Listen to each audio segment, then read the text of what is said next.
Hello, everyone. I'm Sybil Starr, and I'm here today to give the astrology forecast for the upcoming Capricorn full moon that occurs on June 21st at 1 degree 7 minutes at 6:08 p.m. Pacific time.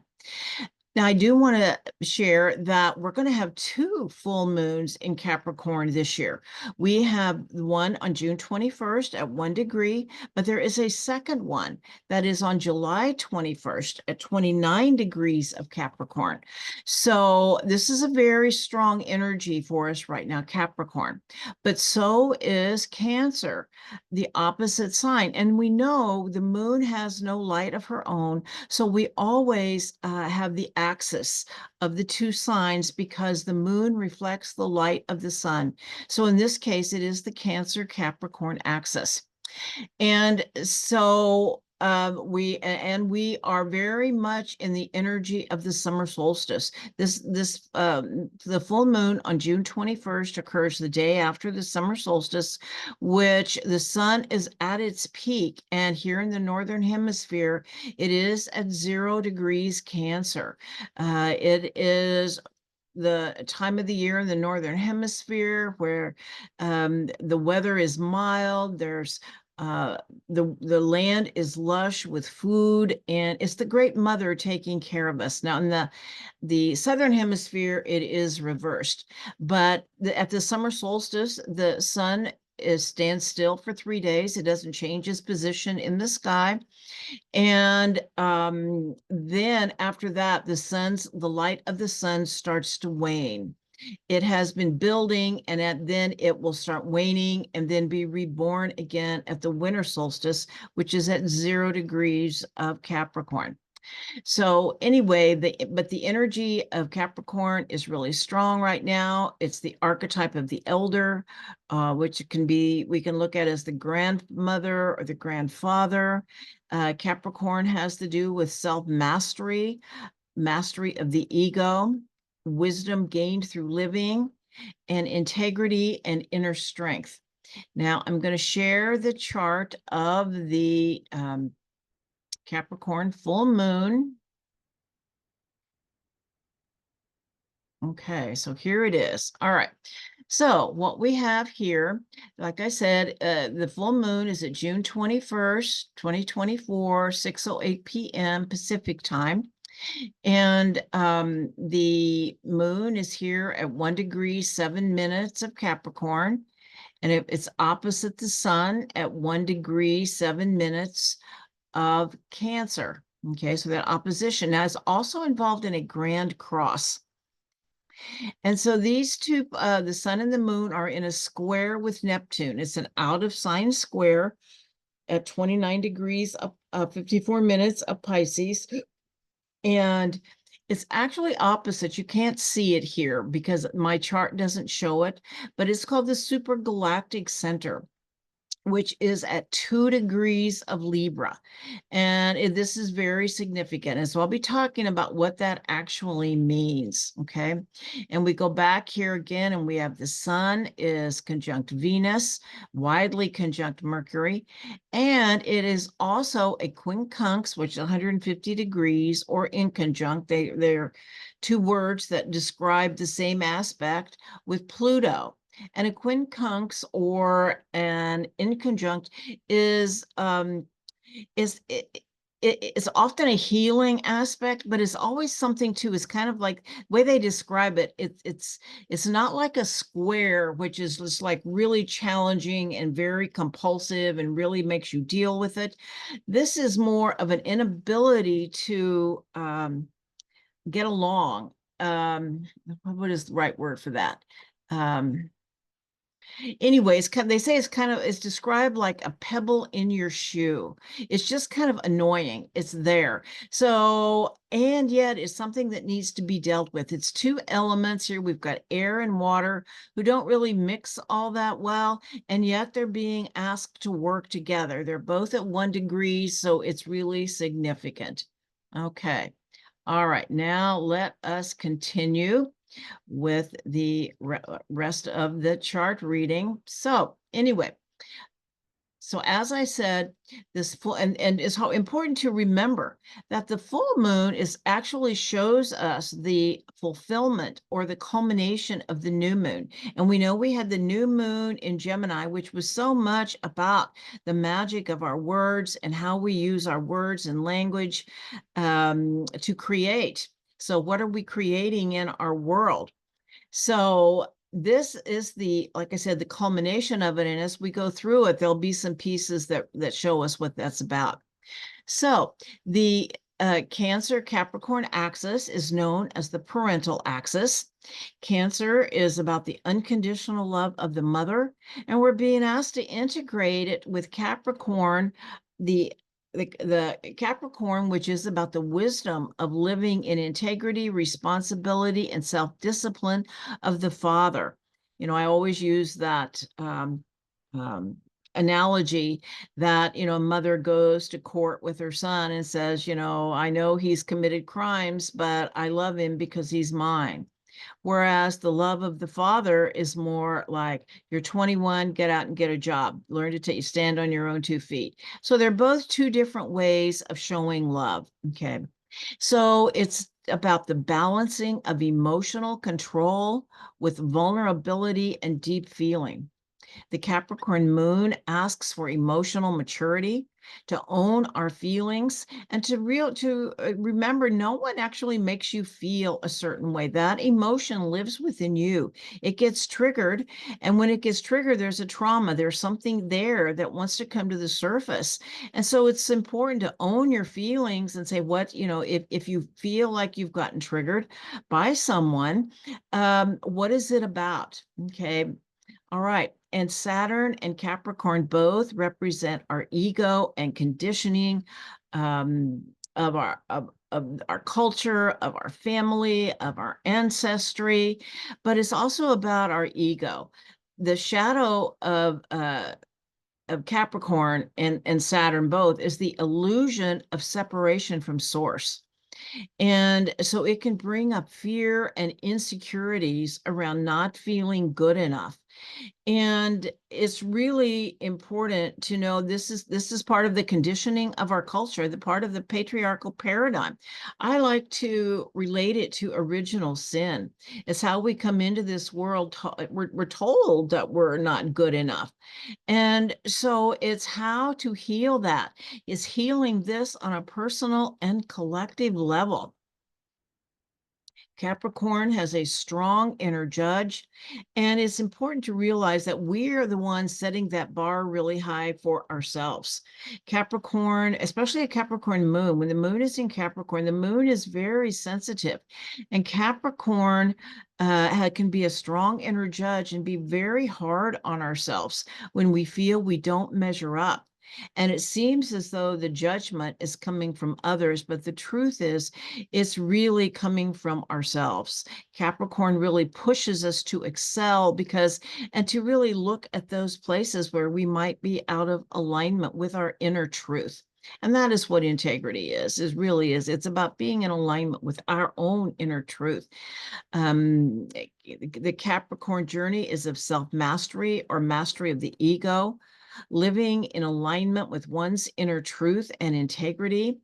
And when you think of it, you think of a life well lived and the accomplishments of the soul, whether on an inner or an outer level. Sometimes our accomplishments are meant to be in the outer world, but sometimes big portions of our life is about the accomplishment of our inner growth, how we grow and mature. Okay. All right. Capricorn is the symbol of the mountain goat. And so you can often think of Capricorn as climbing a mountain, that we need to have focus, we need to pay attention, but it's really important to see how far we have come. We can look ahead and see how far we have to go, but it's also very important to look behind to see how far we have come and give ourselves a pat on the back, and realize just how much hard work we have put into our lives. Now, the sun in Cancer, Cancer is, like I said, the mother. It's a much softer energy. It's about affairs of the heart. It's the love of the great mother. And this Cancer sun is conjunct Venus, which is another aspect of the Great Mother. And so this is a very sweet and loving aspect. And so I feel like what it is saying, as this harder, as we with the Capricorn moon, we're being pushed to our edges, to kind of our growth edges.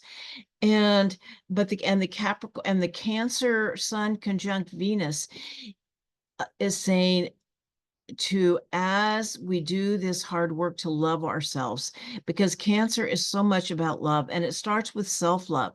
And as we love ourselves, then it ripples out and changes our world. Cancer can often be the archetype of the mother who hides behind others, because sometimes it's so much easier to get our needs to, excuse me, to fulfill the needs of others than to get our own needs met. And that may be also what this is about, is being the emotional maturity of being able to say, yes, this is what I need, and setting boundaries. Yes. To me, it's, this full moon is the archetype of the grandmother, because many of us have had an elder woman in our life, whether it was a grandmother or an older woman, from whom we have learned the great wisdom and great love. And the grandmother has learned to love deeply, even in the face of struggles. That it's so important to keep our hearts open, and also knows this too shall pass, whatever the challenge is. Just think of the qualities of a grandmother: love and wisdom combined. Okay. Mercury is also widely conjunct this full moon. And of course, Mercury ruled the new moon in Gemini, which is so much about communication.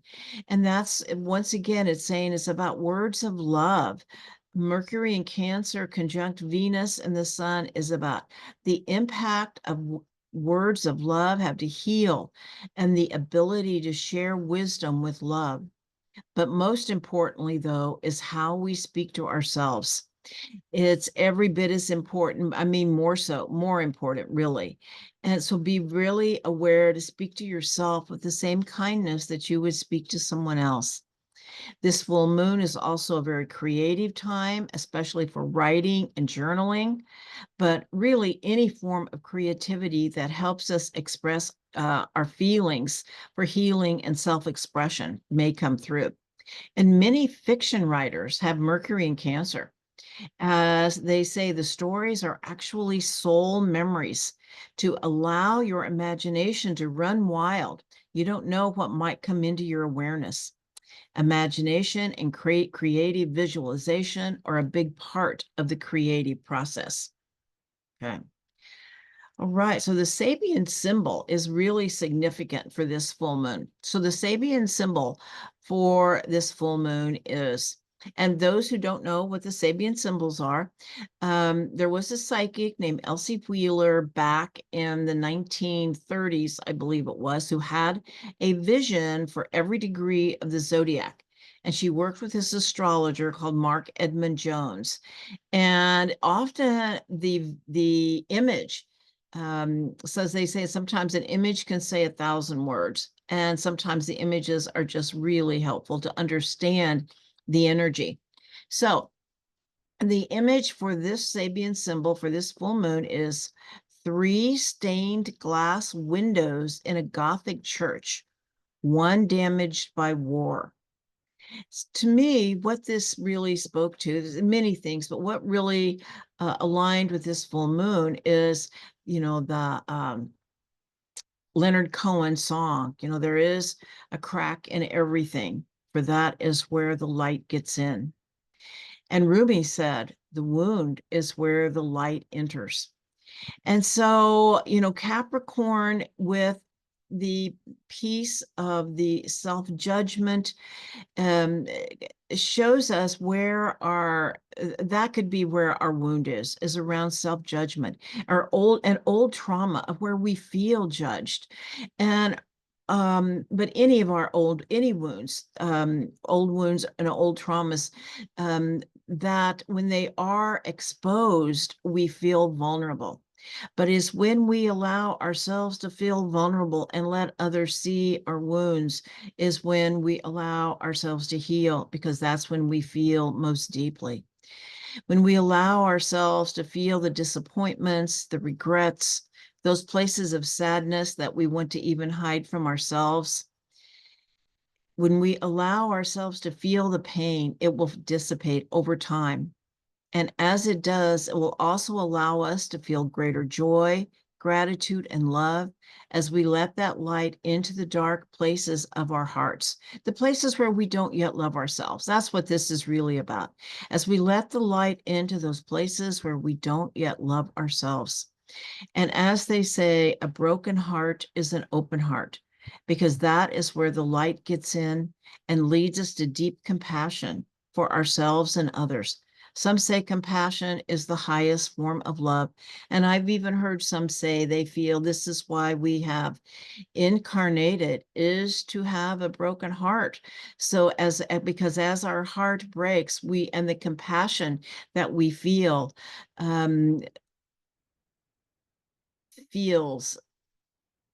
the compassion that we feel spreads out into the universe and into our field. And it says, open your heart to love, because love heals everything.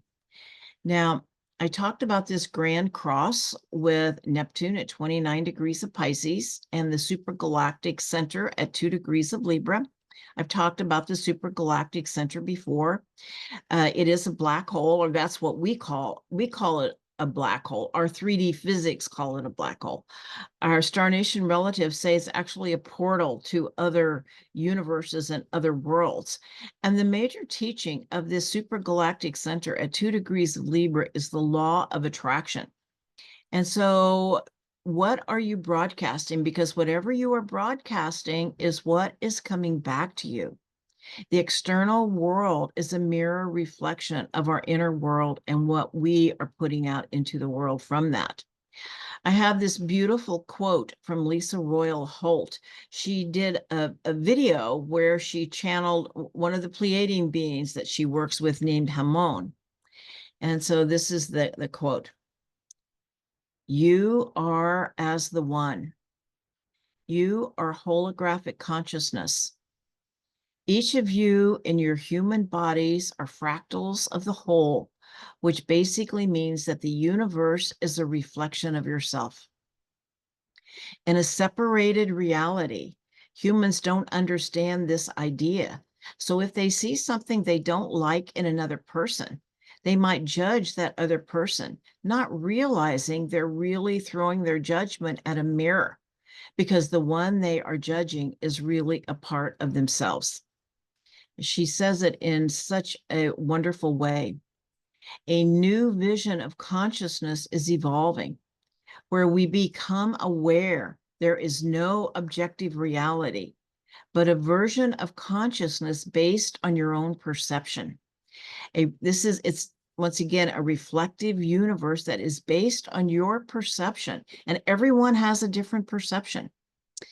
And Neptune, opposite the Supergalactic Center, is showing us that all is not as it seems. Our version of consensus reality is changing with Saturn in Pisces.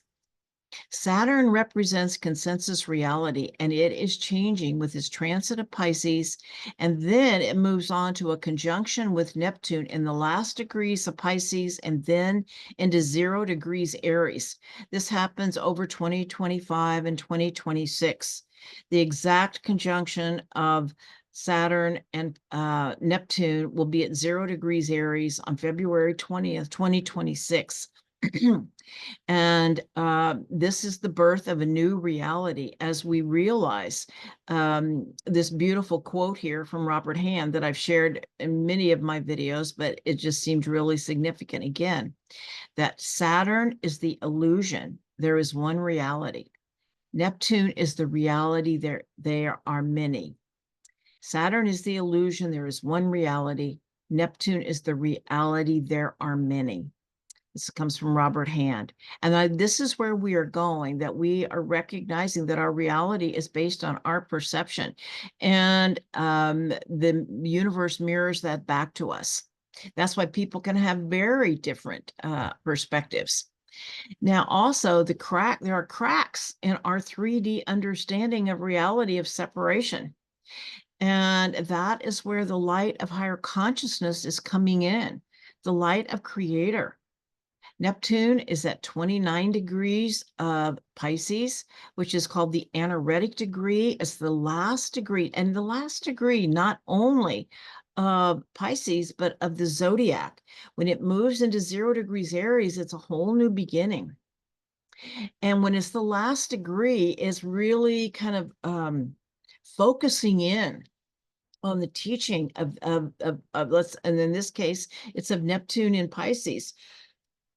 And it's about letting go of the illusion of separation and moving into unity consciousness. The Kogi of Colombia, South America, say that we are in the times when the end falls into the beginning, which is what Neptune is doing. It is the last degree of Pisces, but it is going to fall into the beginning of 0 degrees Aries. And this time it will be at a different level of consciousness as we start to remember who we are. This new beginning, in this new beginning, we are traveling in the photon belt where we have not been for over 11,000 years. In the age of Aquarius is a time of remembering, and it's a time of moving back into unity consciousness. And the light is pouring in. Now, this Neptune is conjunct the beautiful star Scheat, Pegasus. And this star is a receiving station, asking us to open our hearts to receive the massive amounts of light pouring in. Neptune opens our heart to universal love and compassion when we remember that we are all one and part of something greater than ourselves. Now, Saturn is the ruler of this Capricorn moon and is also in Pisces.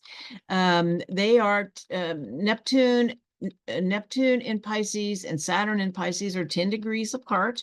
So it's a very wide conjunction. It will be a lot tighter next year. But Saturn is at 19 degrees of Pisces and Neptune at 29. So it's 10 degrees. It's a very wide, but like I said, they will move closer. And Saturn represents the structures of our lives. And Pisces and Neptune are both water. So, of course, once again, the structure of water and the importance of drinking structured water and how that really takes care of us in our bodies. It's much different in our bodies than, well, let's just say the denatured water, which goes through all the chemicals and things that in our water system. That's why it's so important to drink spring water. And there are technologies that say they also restructure the water. But where I want to go with this, though, is Saturn and Pisces also rule the immune system and the lymph system. And the lymph system is considered one of our water systems in our body. And Saturn here can show incoherence in our immune and lymph systems, where we need to come back into alignment. When our lymph system is not working well, it diminishes the strength of the immune system and vice versa. When it is strong, when the lymph system is working well, then our immune system is strong. And we have been receiving upgrades through our 3D body template, and the lymph system is being upgraded into a waterway of liquid light. I study with a Arcturian hybrid named Vivienne Chauvet, who is absolutely wonderful. And I took a class with her, which was so much about attuning our bodies and all of our energy field into the new human template and activation of our light bodies and our 12-strand DNA. And one of her classes was about the lymph system. And she says that the lymph is about water, joy, and unity consciousness. She says to visualize your lymph nodes as anchors of light that transmutes old emotional imprints and trauma, whether it be personal or collective. See it as a ship traveling these waterways and the nodes as ports where the old karmic blockages are released and transmuted by compassion into love, joy, and unity consciousness. The health of our lymph system and immune system is really strong right now. It's really important that because we're so many toxins and so many poisons in our world, that we really have to have our lymph system vibrating at a higher level, and that to know that it is actually called liquid light. All right. The sun is in conjunct Pluto in Aquarius. We talked about that. And Pluto transforms. Pluto's known as the great transformer. And we have talked before about, the analogy that we are running like a 110 voltage, but a 220 voltage is coming in, and we need a transformer. Well, Pluto is at least one of the primary transformers, and Pluto transforms through forgiveness of self and other. It is so important, especially as we're working with Saturn and this moon in Capricorn, to forgive ourselves, to know that all is forgiven by the universe, and now you must forgive yourself. And Pluto is also about trust. Trust in the process, trust in our higher selves, to know that we are never alone. Our higher selves have planned this experience for us. And of course, White Eagle says the purpose of life is the evolution of the soul through experience. And Pluto says evolve or die.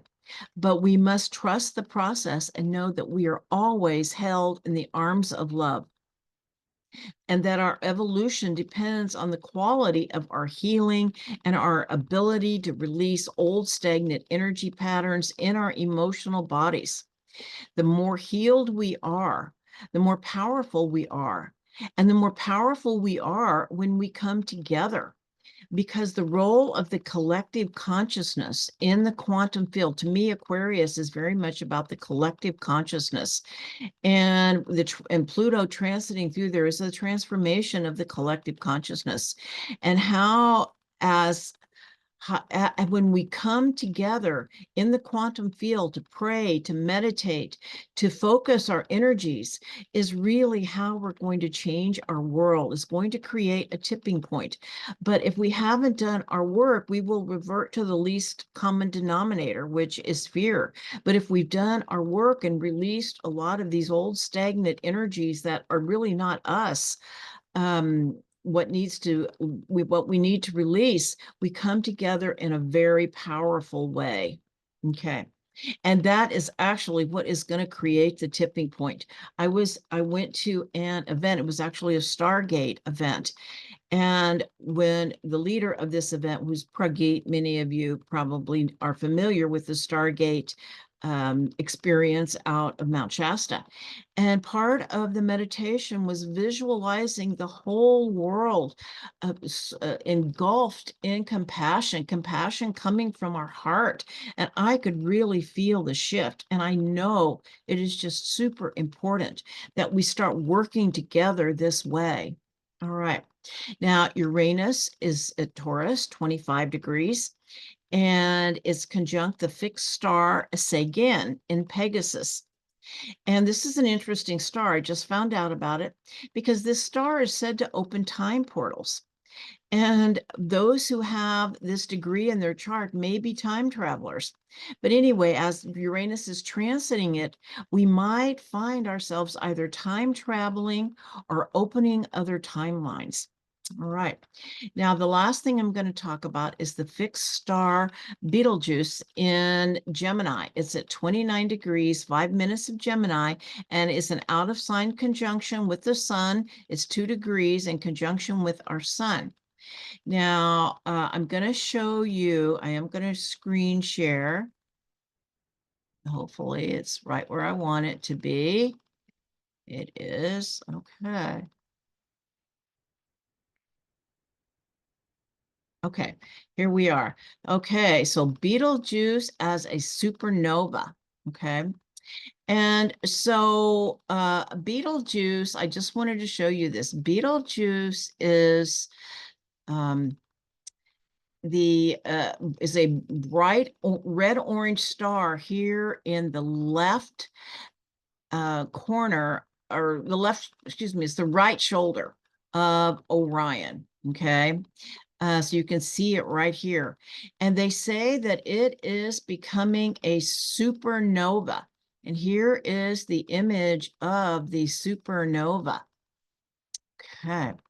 All right. And a supernova, I'm going to explain what a supernova is.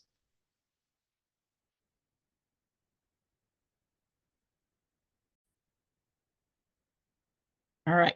So we're going to go back and look at that image. All right. So I'm going to be telling you here what this is about. But first off, so let's talk just a little bit more about Betelgeuse. Okay, so as I said, Betelgeuse is at 29 degrees of Gemini. It's the huge red star in the right shoulder of Orion the Hunter. And I want to give you just a little information too about Orion. The Orion constellation had many million years of war until they understood that they would keep fighting the external battle of projection until they became aware of the reflective nature of the universe. The battle is the inner battle of dark and light within. That is the more important battle. Once they were able to integrate their shadow material as a collective, the whole constellation ascended. When they stopped fighting what they perceived to be their enemies and realized the true battle was within.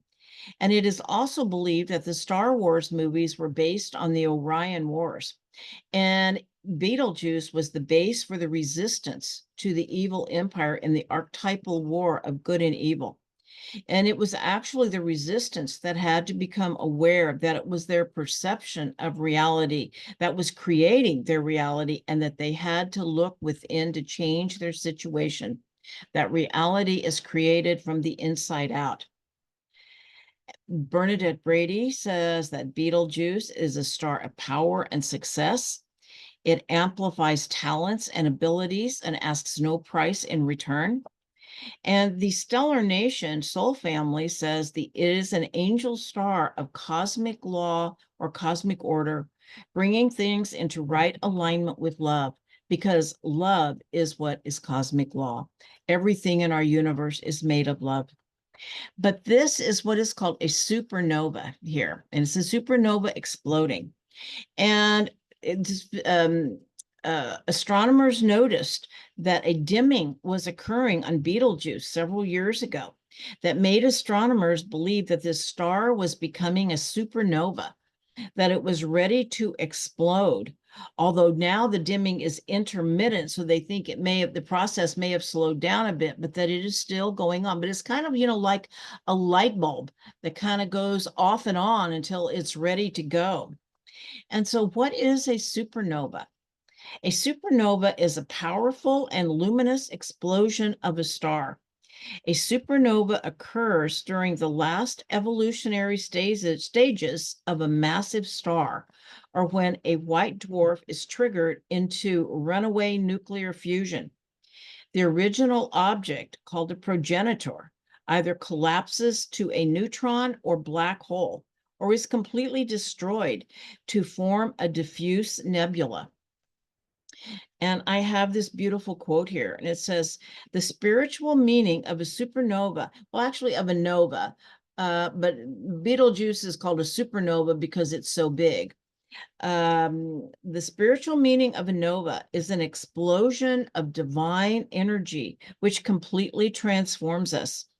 Just as a nova combines both destruction and creation, we too must find equilibrium between letting go of old patterns and embracing new possibilities. A nova symbolizes the awakening of consciousness and the illumination of the soul. It is through the recognition and acceptance of our own inner light that we can fully embody the spiritual meaning of a nova. And this quote was by Dr. Ethan L. Hawke. And so I feel like this is a big part too of this Capricorn new moon, is this integration of this energy from Betelgeuse of the supernova. Okay.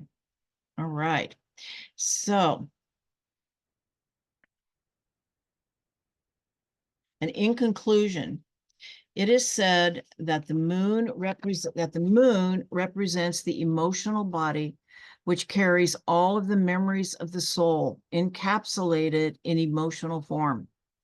And at this full moon, we are being asked to allow the light into our wounds, the place where we hold old trauma, these old memories, and to remember that we are divine beings. That is the memory we want to have, is to remember that we are divine beings, that we are all fractals of Creator, of the source of all creation, and to let the love of the universe into your hearts, because love heals everything.